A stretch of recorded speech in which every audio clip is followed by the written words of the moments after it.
Hi everybody, welcome to my channel that is e learning with Anu. So I hope आप लोग मेरे channel से बहुत कुछ सीख रहे होंगे। वीडियो को ज़्यादा से ज़्यादा लाइक कीजिए, शेयर कीजिए, चैनल को सब्सक्राइब ज़रूर कर ले। और जो लोग मेरे चैनल को फर्स्ट टाइम देख रहे हैं वो भी मेरे चैनल को सब्सक्राइब ज़रूर करें, सपोर्ट करें।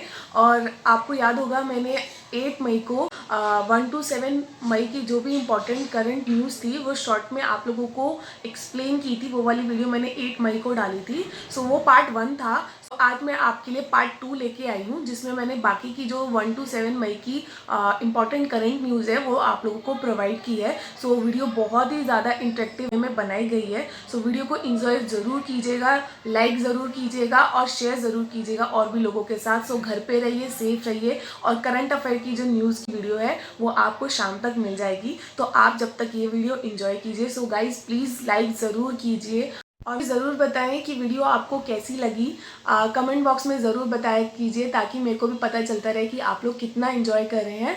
सो आप एक नोटबुक लेके भी बैठ सकते हैं क्योंकि मैं बहुत ही इंपॉर्टेंट चीज़ें बताती हूँ तो आप उस चीज़ के नोट्स भी बना सकते हैं। सो गाइज मैंने आपको बताया था कि मेरा एक टेलीग्राम चैनल भी है। सो आप लोग मुझे वहाँ भी ज्वाइन कर सकते हैं। उसका लिंक जो है वो मैं आपको डिस्क्रिप्शन बॉक्स में प्रोवाइड कर दूँगी। सो आप लोग मेरे उस चैनल पर भी ज़रूर जुड़ें क्योंकि वहाँ पर भी मैं बहुत एक्स्ट्रा चीज़ें भी डालती रहती हूँ। सो बहुत ही छोटी छोटी चीज़ें होती है बट बहुत ही इंपॉर्टेंट चीज़ें होती हैं। सो मेरे टेलीग्राम चैनल पे भी ज़रूर जुड़ें और वीडियो को ज़्यादा से ज़्यादा लाइक ज़रूर कीजिए। सो आपको एक ही चैनल पे इतना कुछ मिल रहा है। सो आप लोगों को ज़रूर सब्सक्राइब चैनल करना चाहिए ताकि आपके पास डेली की अपडेट जो भी आ रही है वो सब आपको मिलती रहे। सो आज की वीडियो स्टार्ट करते हैं, लेट्स गो। सो गाइज पहला पार्ट जो वो मैं पहले डिस्कस कर चुकी हूँ, आज सेकंड पार्ट है। सो डिस्कस करना स्टार्ट करते हैं। आप नोट्स भी बना सकते हैं। बाकी मैं इसकी पीडीएफ लिंक भी अपने डिस्क्रिप्शन बॉक्स में आप लोगों को मेंशन कर दूंगी। सो आप वहां से भी मेरी जो स्लाइड है वो आप लोग डाउनलोड कर सकते हैं और पढ़ सकते हैं। सो स्टार्ट करते हैं थॉट के साथ। थॉट क्या है? Keep going, everything you need will come to you at the perfect time. So life में मूव ऑन करते रहिए, आगे बढ़ते रहिए। जो भी आपको नीड होगा वो आपको परफेक्ट टाइम पे मिलता रहेगा। सो देख लेते हैं फर्स्ट क्या है। 3 scheme launched by Jharkhand to increase मनरेगा वर्किंग डेज। सो झारखंड ने 3 स्कीम जो है वो लॉन्च की थी सो मनरेगा वर्किंग डेज के लिए। So on 5 May 2020 the Jharkhand government launch 3 schemes to increase working hour of मनरेगा वर्कर्स। सो 5 मई 2020 को झारखंड गवर्नमेंट ने 3 स्कीम जो है वो लॉन्च की ताकि वर्कर्स का जो काम करने का टाइम है वो बढ़ सके। So the scheme will help to generate more than 25 crore man days and help workers earn more wages. So time अगर बढ़ेगा सो काम ज्यादा करेंगे तो उनको वेजेस भी ज्यादा मिलेंगे। सो उन 3 स्कीम के बारे में मैं आपको बता देती हूँ और उसके बारे में मैंने आपको तीनों के बारे में थोड़ा थोड़ा एक्सप्लेन भी किया है। सो फर्स्ट स्कीम क्या है? बिरसा हरित ग्राम योजना। सेकेंड, निलंबर पीतम्बर जल समृद्धि योजना। थर्ड, वीर शाहिद पोटो हो खेल विकास योजना। सो एक एक करके सारी स्कीमों के बारे में पढ़ लेते हैं। सो फर्स्ट क्या है? Birsa Harit Gram Yojana. Under the scheme fruit bearing plantation are to be planted on either side of the road. This will help the villagers earn an annual income of ₹50,000 after 3 years. तो इस स्कीम में क्या है? जो fruit bearing plant मतलब जो fruit वगैरह लगाते हैं सो उनको जो है इस स्कीम का बेनिफिट मिलेगा। सो वो 50,000 रुपीज जो है उनको बेनिफिट आफ्टर 3 ईयर के बाद मिलेगा। Meanwhile during the plantation and growing phase the मनरेगा वुड सपोर्ट देम। तो तब तक के लिए मनरेगा उन्हें सपोर्ट करेगी। So move on to second scheme, Nilambar Pitambar Jal Samriddhi Yojana. The aim of the scheme is to increase ground water. So इस स्कीम का एम क्या है? ग्राउंड वाटर को इंक्रीज करना, क्योंकि हम देख सकते हैं day by day ground water का लेवल जो है वो भी डिक्रीज होता जा रहा है। सो उसके लिए भी हमें कुछ ना कुछ करना चाहिए, इंपॉर्टेंट स्टेप लेना चाहिए। वाटर का जितना यूज हो उतना ही करना चाहिए, वाटर को वेस्ट नहीं करना चाहिए। सो काफी जगह जो है काफी शॉर्टेज हो जाती है वाटर की। सो जितना आपको यूज करना है उतना वाटर यूज कीजिए, वाटर वेस्ट मत कीजिए ताकि और लोगों को भी हर जगह पानी मिल सके। So it intends to increase 5 lakh crore litre of ground. So this will help in cultivation of waste land. So waste land को कल्टिवेट करने के लिए हेल्प करेगी। So move on to third scheme, Veer Shahid Poto Ho Khel Vikas Yojana. So under the scheme playground at panchayat level are to be constructed to promote sports. So यही है कि भाई playground वगैरह बनाया जाएगा जिससे कि स्पोर्ट्स वगैरह को प्रमोट किया जा सके और रिजर्व की जा सके जॉब को अंडर स्पोर्ट्स कोटा। सो आप लोगों को कोई भी तीनों में से स्कीम आ सकती है, और ये भी क्वेश्चन पूछा जा सकता है कि ये किस स्टेट गवर्नमेंट ने लॉन्च की, तो झारखंड गवर्नमेंट ने ये तीनों स्कीम लॉन्च की है, तो ये क्वेश्चन भी एक बन सकता है। बाकी इन तीनों योजना का एम आ सकता है कि इनमें इस योजना का एम क्या है। सो मैंने आपको दोनों क्वेश्चन जो बन सकते थे वो बता दिए। So move on to second. So second important news क्या है, first Aditya M satellite to be launch by Russia. So first Aditya जो सैटेलाइट है वो किसने लॉन्च किया, रशिया ने। So Russia is to launch first Aditya M satellite by December 2020 from Baikonur space. The satellite is use to monitor arctic climate and environment. So satellite का aim क्या है कि ये यूज करेगी मॉनिटर, ताकि वो आर्कटिक क्लाइमेट और एनवायरमेंट को नोटिस कर सके। The second Arktika satellite is still under development, और जो सेकेंड आर्कटिका सैटेलाइट है वो अभी भी डेवलपमेंट के अंदर है, और माना जा रहा है कि वो कब तक लॉन्च हो जाएगी, 2023 में। So the satellite help in studying climate change in the polar region. So बस बेसिकली इस सैटेलाइट का आपको दो क्वेश्चन बन सकते हैं। एक तो ये आ सकता है कि ये सैटेलाइट किसने लॉन्च की, तो रशिया ने लॉन्च की, और दूसरा क्वेश्चन ये आ सकता है कि ये किस लिए यूज की जाती है। सो आप ये बता सकते हैं कि स्टडिंग क्लाइमेट चेंज। सो ये दो क्वेश्चन ही बनते हैं इस न्यूज में से। So move on to third news, Israel isolate key antibody of कोविड-19। सो इजराइल ने एक आइसोलेट की एंटीबॉडी किसके लिए, कोविड-19 के लिए। सो कोविड-19 से रिलेटेड तो मेरी हर स्लाइड में आप लोगों को कुछ ना कुछ देखने को मिलता ही है। So Israel Institute of Biological Research has isolate the key कोविड-19 antibody the monoclonal neutralising antibody. So ये क्वेश्चन बन सकता है कि मोनोक्लोनल न्यूट्रलाइजिंग एंटीबॉडी किसने डेवलप करी। सो वो किसके थ्रू की गई, इजराइल के थ्रू। सो ये क्वेश्चन बन सकता है इस वाली न्यूज में। सो गाइज मैं आज की वीडियो में आप लोगों को सारे के सारे बताती भी रहूंगी कि इन न्यूज में से कौन कौन से इंपॉर्टेंट क्वेश्चंस बन सकते हैं। सो आप लोग क्वेश्चंस जो है वो नोट डाउन कर सकते हैं, नोट्स बना सकते हैं, बाकी आप लोगों को जो पीडीएफ है वो मिल जाएगी। सो फोर्थ इंपॉर्टेंट न्यूज क्या है, India's new representative of UN, India to become member of UNSC. So United Nation Security Council जो है, इंडिया जो है उनकी मेंबर बन गई है। So the 1985 Indian foreign officer T S. Tirumurti is to be succeed Syed Akbaruddin as the permanent representative of the United Nations. Mr. Trimurti was serving as the Secretary of Economic Relations. So the appointment announcement was made by External Affairs Ministry. So ये आपसे पूछा जा सकता है कि appointment किसके through की गई। So External Affairs Ministry के थ्रू की गई। So the permanent representative is the head of the diplomatic mission of international organization. So basically इस इंपॉर्टेंट न्यूज में से आपके लिए यही बन सकता है कि इंडिया जो है वो मेंबर है या नहीं है, ये एक स्टेटमेंट में आ सकता है। सो अगर लिखा हो कि India is become member of UNSC, so correct option होगा। और सेकंड हो सकता है कि ये जो अपॉइंटमेंट है ये कौन करता है। सो ये अपॉइंटमेंट अनाउंसमेंट जो है वो एक्सटर्नल अफेयर मिनिस्ट्री के थ्रू की जाती है। तो ये दो क्वेश्चन बनते हैं इस इंपॉर्टेंट न्यूज में से। So the organisation that has permanent representative, जो परमानेंट रिप्रेजेंटेटिव है पहले से ही, वो कौन कौन से हैं ये भी पूछा जा सकता है। इससे रिलेटेड क्वेश्चन आ सकते हैं, आपको 4-5 ऑप्शंस दे रखे सकते हैं और आपसे पूछ सकते हैं कि इन ऑप्शंस में से कौन कौन से करेक्ट है। सो परमानेंट रिप्रेजेंटेटिव कौन कौन से हैं, United Nation, NATO, World Trade Organisation, African Union, European Union, Organisation of Islamic Cooperation and Organisation of American State. So इस न्यूज में से 3 इंपॉर्टेंट क्वेश्चंस बनते हैं। So move on to next news. So Kashmir saffron receive GI tag. So Kashmir saffron को GI tag मिल गया है। सो जो भी रिसेंटली 3 to 6 मंथ मोस्ट आप लोगों को जो भी न्यूज़ में जीआई टैग किसी का भी दिखे तो उसको नोट डाउन जरूर करें, क्योंकि इससे रिलेटेड क्वेश्चन आ जाता है।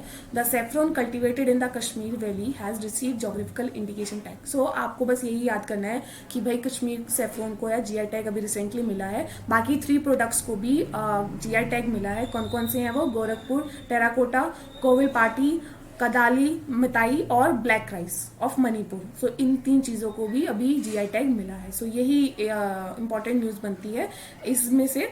So move on to 6th NSTMIS report, India place 3rd in scientific publication. So NSTMIS की फुल फॉर्म क्या है ये आपसे पूछी जा सकती है। सो क्या है full form, the national science and technology management information. So guys इसकी जो फुल फॉर्म है जरूर याद रखें, ये आ सकती है। Has conducted a survey research and development statistics and indicator 2019-20। सो उनकी रिपोर्ट के थ्रू। सो ये भी आ सकता है कि India place 3rd rank in scientific publication by whom. So answer होगा NSTMIS। सो दो क्वेश्चन बन सकते हैं। सो क्या है, the report says that India rank third globally in the scientific publication.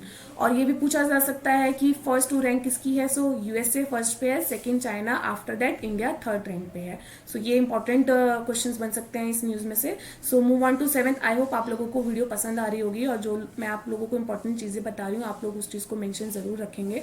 और देख सकते हैं कि स्लाइड को कितने अच्छे तरीके से डेकोरेटिव वे से, एनिमेटेड वे से बनाया गया है। सो वीडियो को एंड तक जरूर देखें, बने रहिए, क्योंकि बीच बीच में मैं काफी इंपॉर्टेंट चीजें आप लोगों को बताती हूँ। और कमेंट बॉक्स में मुझे जरूर बताएं कि आपको आज की स्लाइड कैसी लगी। सो अभी बात करते हैं सेवेंथ न्यूज पे। सेवेंथ न्यूज क्या है, May 2 world tuna day. So every year world tuna day is observe by United Nation. So first question ये बन सकता है, world tuna day celebrated on what day. So May second. और second question ये बन सकता है, world tuna day is observe by. So answer will be United Nation to spread the importance of conservation of tuna fish species. किस लिए करते हैं, ताकि इंपॉर्टेंस बता सके, कंजर्व कर सकें टूना फिश स्पीशीज को। The tuna and tuna like species are economically important for both developing and develop countries. जो टूना लाइक स्पीशीज हैं वो इकोनॉमिकली दोनों ही कंट्रीज के लिए इंपॉर्टेंट है, चाहे वो डेवलपिंग हो चाहे वो डेवलप कंट्रीज हो। सो दो क्वेश्चन इंपॉर्टेंट बनते हैं, कब सेलिब्रेट किया जाता है और किसके थ्रू किया जाता है। सो कब करते हैं, मई 2 को, और किसके थ्रू किया जाता है, United Nation. So move on to next news. मई 2 की ही एक और न्यूज है, इंटरनेशनल एस्ट्रोनॉमी डे। उस दिन टूना डे भी सेलिब्रेट करते हैं और इंटरनेशनल एस्ट्रोनॉमी डे भी सेलिब्रेट करते हैं। So international astronomy day is celebrated twice a year. So ये जरूर इंपॉर्टेंट क्वेश्चन बनता है आपको, एस्ट्रोनॉमी इंटरनेशनल एस्ट्रोनॉमी डे से क्वेश्चन आ सकता है और आपको स्टेटमेंट प्रोवाइड की जा सकती है। सो फर्स्ट स्टेटमेंट ये हो सकती है कि जो इंटरनेशनल एस्ट्रोनॉमी डे है वो सेलिब्रेट किया जाता है ट्वाइस अ ईयर। सो वो आंसर आपका करेक्ट होगा। और जो दो डेज हैं वो कौन कौन से डेज हैं, एक तो September 26 और दूसरा क्या है, May 2। So on this day, astronomical institution, planetarium, museum organize fun-filled activities and spread awareness about the world of astronomy. So ये important है न्यूज। so आप इस चीज को मेंशन कर सकते हैं इंपॉर्टेंट न्यूज में। So move on to next news. मई 4 की क्या है, international fire fighters day. So मई 4 को क्या सेलिब्रेट करते हैं, international fire fighters day. So guys जैसे ही मई खत्म होगा, मैंने आपको जैसे अप्रैल की इंपॉर्टेंट डेज और थीम वगैरह प्रोवाइड की थी एक वीडियो में, वो भी आप जाके मेरे प्लेलिस्ट में देख सकते हैं। सो ऐसे ही जब मई खत्म होगा, सो मैं आपको जून में मई के भी सारे इंपॉर्टेंट डेज जो हैं और उनकी जो थीम है वो आप लोगों को एक ही वीडियो में प्रोवाइड कर दूंगी। सो अभी इस क्वेश्चन के बारे में देख लेते हैं न्यूज में। So every year international fire fighter day is observe on 4th May. So कब क्या सेलिब्रेट किया जाता है, 4th मई। Highlight the day is commemorated to recognise the sacrifice of fire fighters. So इनकी रिकॉग्नाइज सेक्रीफाइस जो उन्होंने किए हैं उनके लिए मनाया जाता है। सो आपसे बस यही क्वेश्चन पूछा जा सकता है कि भाई ये डे कब सेलिब्रेट किया जाता है। सो मई 4 को। So move on to next news. India to attend NAM summit on 4th May 2020, PM Modi will attend the NAM summit representing India through a video conference. So 4th May 2020 PM Modi ji ने NAM summit जो है वो attend की through video conference. The summit is to discuss कोविड-19 challenge and solution. So कोविड-19 के लिए ये सबमिट की गई थी ताकि जो चैलेंजेस आ रहे हैं उस चीज़ को सोल्यूशन निकाल सकें और थोड़ा सा सॉल्व कर सकें। सो नाम समिट, द नाम समिट इज, मैंने आपको थोड़ा सा नाम समिट के बारे में इसमें बताया है। क्या है, non aligned movement form of 120 developing countries. तो ये कितने डेवलपिंग कंट्रीज आती है, 120। After the United Nation, NAM is the largest grouping of state. The summit was agreed to convene at the Bandung conference in 1955। So move on to 11th news. Aarogya Setu Mitra launched. सो ये वाला बहुत ज्यादा है important news. So under the public private partnership, the initiative called Aarogya Setu Mitra launched. So the feature is to be available in the Aarogya Setu application. सो यही वाला जो आरोग्य सेतु मित्र है, ये आरोग्य सेतु एप्लीकेशन के ही अंदर इसका फीचर जो है वो अवेलेबल है। The Aarogya Setu Mitra is to perform as an individual site. It can not access data from the application Aarogya Setu. So it was initiated with the device of Niti Aayog. सो ये किसके साथ इनिशिएट किया गया है, नीति आयोग के साथ, ठीक है। So move on to 12th news. Nigah scheme is to launch by Himachal Pradesh government. So ये वाली न्यूज बहुत इंपॉर्टेंट है। निगाह स्कीम से रिलेटेड आपको याद आ सकता है कि किस स्टेट गवर्नमेंट ने लॉन्च की। सो हिमाचल प्रदेश ने लॉन्च की है। The Himachal Pradesh government is to launch a new programme called Nigah. The program aim at educating family members that are coming from other part of the country. So aim पूछा जा सकता है। So aim क्या है, फैमिली मेंबर्स को educate करना जो भी दूसरी कंट्री से आए हैं, ठीक है। So move on to 13th news. Bharat market national e commerce market place launch by CAIT। So Bharat market national e commerce market place launch किसने किया है? CAIT। सो देख लेते हैं इसके बारे में न्यूज। CAIT की फुल फॉर्म भी देखते हैं। The national e commerce market place was launch by Confederation of All India Traders, that is CAIT, called Bharat Market. The government of India has taken several measures to develop e-commerce market in the country. So recently, around 200 mandis were added to e-Naam platform. सो आपसे बस इसी question में यही पूछा जा सकता है कि Bharat market national e commerce market place किसने लॉन्च किया है? तो CAIT। तो CAIT भी बोला जा सकता है और उसकी फुल फॉर्म भी दी जा सकती है। तो किसके थ्रू है? Confederation of all India traders. So move on to next news. Portal guard launched by DGCA। So portal guard किसने लॉन्च किया? DGCA, that is directorate general of civil aviation. उनके थ्रू जो है ये मिनिस्ट्री ऑफ सिविल एविएशन के through जो guard portal जो है वो लॉन्च किया गया। तो guard portal will assist state entities to obtain exemption from central government to operate drone from COVID-19 purpose. तो COVID-19 पर्पस के ड्रोन जो है उससे रिलेटेड जो है ये न्यूज है। So move on to next news. Ideathon launch by Jal Shakti ministry. ये वाला जो टॉपिक है वो काफी इंपॉर्टेंट है। On May 2, 2020 the national mission for clean Ganga operating under. तो नेशनल क्लीन गंगा ऑपरेटिंग कहाँ पे, किसके अंडर है? मिनिस्ट्री ऑफ जल शक्ति। लॉन्च किसने किया? क्या लॉन्च किया? Ideathon. It focus on the future of the river management. So focus किस पे कर रहे हैं कि रिवर का क्या फ्यूचर होगा। So to explore how the COVID-19 crisis will change the river management strategies. तो COVID-19 क्राइसिस की वजह से कैसे रिवर मैनेजमेंट स्ट्रैटेजीज जो है वो चेंज हो गए। सो इस चीज के टॉपिक के बारे में इस स्कीम के थ्रू, इस ऑपरेशन के थ्रू जो है वो डिस्कस किया जाएगा। So move on to next news. NITI Aayog launches नाना नानी अभियान। सो नीति आयोग ने लॉन्च क्या किया है? नाना नानी अभियान। क्या है ये? On 5 May 2020 NITI Aayog along with primal foundation launch सुरक्षित दादा दादी एंड नाना नानी अभियान। सो नीति आयोग ने लॉन्च किया है क्या? सुरक्षित दादा दादी and Nana Nani Abhiyan. The scheme focus to ensure the wellbeing of senior citizen. So scheme से ही पता चल रहा है कि भाई ये फोकस करेंगे ताकि इंश्योर कर सके सीनियर सिटीजन्स के वेलबींग का, कि वो अच्छे से रह सके। So that's all for today. Thank you so much for watching my lovely video guys. Video बहुत ज़्यादा मेहनत से बन रही है, बहुत एफर्ट डाले जा रहे हैं कि आपको एक ही प्लेटफॉर्म पे काफ़ी चीज़ें बहुत ही ईजिली मिल पाए। सो वीडियो को ज़्यादा से ज़्यादा लाइक ज़रूर कीजिए, शेयर ज़रूर कीजिए, मेरे चैनल को सब्सक्राइब ज़रूर कीजिए जिन्होंने नहीं किया है, ताकि आप लोगों को और भी वीडियोज़ मिलती रहे। और मेरे टेलीग्राम चैनल को ज़रूर ज्वाइन करें, वहाँ पर भी और भी चीज़ें आपको छोटी छोटी और भी अलग टॉपिक पे चीज़ें आप लोगों को मिलती रहेगी। सो मिलते हैं नेक्स्ट वीडियो में। Till then bye bye, have a good day.